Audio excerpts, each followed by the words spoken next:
Fala, Datena, bom dia, tudo bem? Não, tudo mal. Eu tô vendo, pô. Com Eu tava você, aqui na espero que com espera, já você vi que tudo bem. você começou a Espero que com terça-feira você com a tudo bem. virada. Não, cara, você acorda com o cara já contando mentira pra você, pô. Aí não, né? Já tem tanta gente mentindo nesse país, pô. Aí não dá, né? Aí eu fico pé da vida mesmo. Já tomei 17 remédios, 18 insulinas e, pô, o cara vem mentir pra mim, ferrando os pequenininhos ainda, cara, que são os maiores. Bom, Guilherme, bom dia. É, a questão é essa mesmo, né? Vamos começar pelo começo. Se nos Estados Unidos os caras estão tendo problema de governabilidade, se esse Trump não desaparece do cenário de jeito nenhum, isso é muito parecido aqui no Brasil. O bolsonarismo chegou para ficar, né? Se o Bolsonaro mantiver uma linha e governar como um líder de direita, vai ser uma oposição muito legal no Congresso Nacional. Todo mundo tem direito de pensar do jeito que quer pensar, ou à direita, ou à esquerda, ou ao centro, ou do jeito que quiser pensar. Mas tem que respeitar o princípio do contrário e as instituições. Nos Estados Unidos, que a gente diz será a maior potência democrática do mundo, esse Trump está enchendo o saco, e é ele quem enche o saco, em que atrapalha tudo. E já está pregando revolução de novo. Nos Estados Unidos. Imagina o Brasil, cuja democracia ainda é incipiente, se bem que ela funcionou. Já meteu o presidente para fora, já meteu o presidente preso, já meteu. As instituições funcionaram. Até agora funcionaram. Mas algo me preocupa, porque tem alguma coisa pairada no ar. Estavam promovendo uma greve por esses dias que não aconteceu, entendeu? Já estão promovendo o ato de 15 de novembro. Nós precisamos de governabilidade e paz. É isso que a gente precisa no Brasil. Não sei se você entende dessa forma também. Bom, Datena, eu concordo contigo que é momento de acalmar os ânimos, é momento da gente superar o que a gente viveu nesses anos, porque polarização, meu caro, polarização no Brasil sempre existiu. Aliás, não dá para você imaginar que num país tão desigual como o nosso, num país que convive com a fome, com a violência, com o desemprego, com toda a desigualdade, que nós vamos ter o clima político da Suécia, da Noruega, da Dinamarca. Não vai ter. Agora, polarização é uma coisa, intolerância, violência política, tratar o adversário como inimigo que tem que ser assassinado é outra coisa. E esse segundo ponto nós temos que superar. Lamentavelmente, o bolsonarismo trouxe isso para a política brasileira nos últimos anos, estimulado pelo próprio Bolsonaro. Nós vimos isso com ele demorando para reconhecer, e, na verdade, até hoje, de um ponto de vista formal, não reconheceu o resultado das eleições em que ele foi derrotado. Isso, inclusive, ajudou a estimular esses movimentos que tiveram nas ruas na semana passada. Agora também já começa a diminuir, né, Datena? A greve que eles chamaram para ontem, a única pessoa que fez greve foi o Bolsonaro, que teve agenda vazia o dia todo. Mas esse também não conta porque trabalhar não é o forte dele, não tem sido.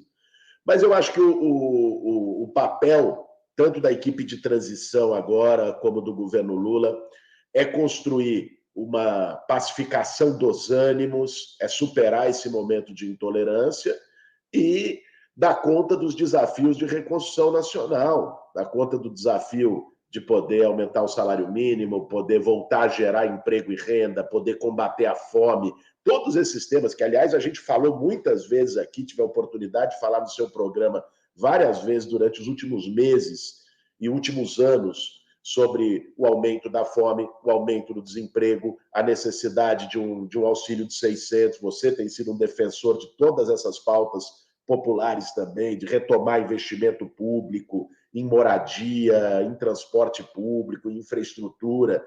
É nisso que a gente tem que tratar daqui para diante. Tem que virar uma página do que foi o governo Bolsonaro. Tem um novo presidente eleito, é o presidente Lula, já governou esse país por 8 anos, teve um governo muito bem avaliado, saiu com grande sucesso e tem todas as condições para, a partir de 1º de janeiro do ano que vem, a gente retomar um caminho de desenvolvimento, com combate à desigualdade, com sustentabilidade no nosso país. Olha, eu estou vendo aqui que você faz parte da equipe de transição na área de cidades e habitação. Isso tem cheiro de ministério ou não? Não tem a mínima possibilidade de ministério, mesmo porque você já anunciou que vai ser candidato a prefeito de São Paulo. Aliás, sobre prefeito, vou te perguntar daqui a pouco, porque já colocaram 4 nomes em pauta aí. Mas essa história de você fazer parte da transição, do governo de transição de cidades e habitação, não cheira a ministério? Não, Datena, isso não tem a ver com qualquer tipo de convite ou compromisso em relação ao Ministério. O papel da equipe de transição é a gente colher os dados de cada uma das áreas. Então, por exemplo, eu vou estar lá, como é que tá, quantas obras paradas de moradia nós temos no Brasil? Quanto precisa para o orçamento de 2023 para poder retomar essas obras e poder entregar a casa para as pessoas? Quantas famílias em situação de rua nós temos cadastradas no cadastro único nas principais cidades brasileiras e qual é o orçamento para poder atender essas famílias, seja com locação social, seja com qualquer política pública, com parceria com as prefeituras, o que seja. O que eu quero, Datena, é ajudar a desenhar uma política de moradia popular e de direito à cidade para os próximos anos no Brasil. Você sabe que o último governo do Bolsonaro, aliás, desde o Temer, foi acabando com o programa Minha Casa Minha Vida, que era o programa de habitação que existia no país, feito pelo Lula, mantido pela Dilma, e ele criou o tal do Casa Verde e Amarela, que é uma falácia porque não saiu do papel e porque, na prática, ele não era um programa social. O Casa Verde e Amarela era uma linha de crédito imobiliário para famílias de classe média baixa, para poder obter sua moradia com juros mais baixos. Mas 92% do déficit habitacional brasileiro, 92% das famílias que precisam de casa no Brasil, ganham menos de 3 salários mínimos e não eram atendidas pelo Casa Verde e Amarela. Então, nós queremos voltar a atender essas famílias, retomar as obras paradas, pegar projeto que está com alvará de obra há 2, 3 anos, Datena, fazer sair do papel. Então, o papel da equipe de transição é desenhar isso. E uma política urbana, meu caro, para a gente não repetir os erros. O Minha Casa Minha Vida também estava caindo pelas tabelas antes do Bolsonaro, porque já havia invasão de crime organizado em vários setores do Minha Casa Minha Vida, no Rio de Janeiro, principalmente no Rio de Janeiro. Os caras estavam tomando conta do Minha Casa Minha Vida, botando gente para correr e daí por diante. Eu disse aqui que o Brasil nunca teve uma política séria de habitação. Não teve mesmo. Senão não tinha tanta gente na rua assim. Discuti até com o prefeito interino, que mandou uma nota dizendo que eu era antidemocrata aí para a televisão, que eu disse que São Paulo é uma cidade que tem uma das maiores posições do mundo, uma das cidades mais ricas do mundo, não é? E que tem uma cidade sem gente com teto sobre a cabeça. Não tem política habitacional. Ele disse que tinha. Eu falei que não tinha, e não tem mesmo. Nós precisamos disso. Agora, você quer ver um exemplo? Cadê o vídeo do Edu Lira? É o melhor exemplo para político. Eu acho que todo político que fosse assumir pela primeira vez a política, porque tem gente que já rouba há muito tempo, isso não vai entender. Mas o que entra pela primeira vez na política, para aprender a não roubar com os outros que já estão, alguns deles, né? Porque muitos, como você, não metem a mão no povo, mas tem gente que rouba pra caramba o Brasil, por isso que o Brasil não vai para frente. É uma ladroeira desgraçada e sob toda a bandeira, não é sobre uma bandeira só, não. Tudo quanto é partido, por exemplo, desses movimentos que houve ultimamente aí, meteram a mão fazendo caixa 2, principalmente da Petrobras. Agora, ouço o Edu Lira falando aí, é só pegar esses caras, pega um cara desse aí, toma aula de 1 hora com esses caras que pegam, eles mexem com milhões de dólares, que eles pegam de milionários e fazem o dinheiro chegar aonde? No pobre. Né? O político entra lá pela primeira vez, aquele lá ficou rico, tem 150 fazendas, eu vou falar, como é que você fez?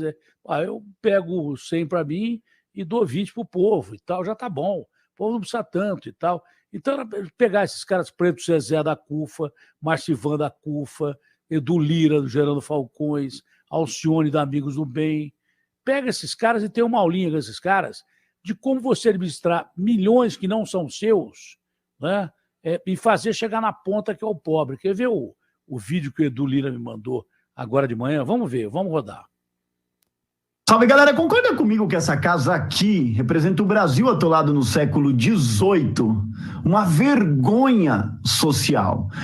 Mas olha que essa casa tá dando espaço para casas como essa, lá na favela Dois Sonhos, feito junto com o Favila com tubos de pasta de dentes. E essa grande inovação social está nos ajudando a acelerar a nossa missão de transformar a pobreza da favela numa peça de museu antes de Marte ser colonizado. Ó, vem cá. Porque o contrário de pobreza não é riqueza. Sabe o que é? É dignidade. E na favela dos sonhos só existia passado e presente. Agora existe futuro. Existe oportunidade. A favela dos sonhos traduz o sonho de um outro Brasil. Vamos que dá. Você viu aí, Boulos? Eu tinha sugerido que eu estava assistindo um programa desse que você não tem mais nada que fazer de madrugada. Tem tanta coisa na TV, a maioria não vale nada, a maioria é uma porcaria. Aí você para num canal para dormir, tinha um cara construindo casa com impressora 3D. Não sei aonde, não sei se era na África, com impressora 3D. Eu falei, pô, por que não pega um cara desse? E eram casas dignas. É uma mansão, claro, mas é casa digna. Esse vídeo do Edu, o cara construir casa com pasta de dente, com tubo de pasta de dente, é um negócio de criatividade, mas ao mesmo tempo é louvável. O Edu Lira, como tantos que eu falei, ele lida com milhões de dólares. Não é com pouca grana, não.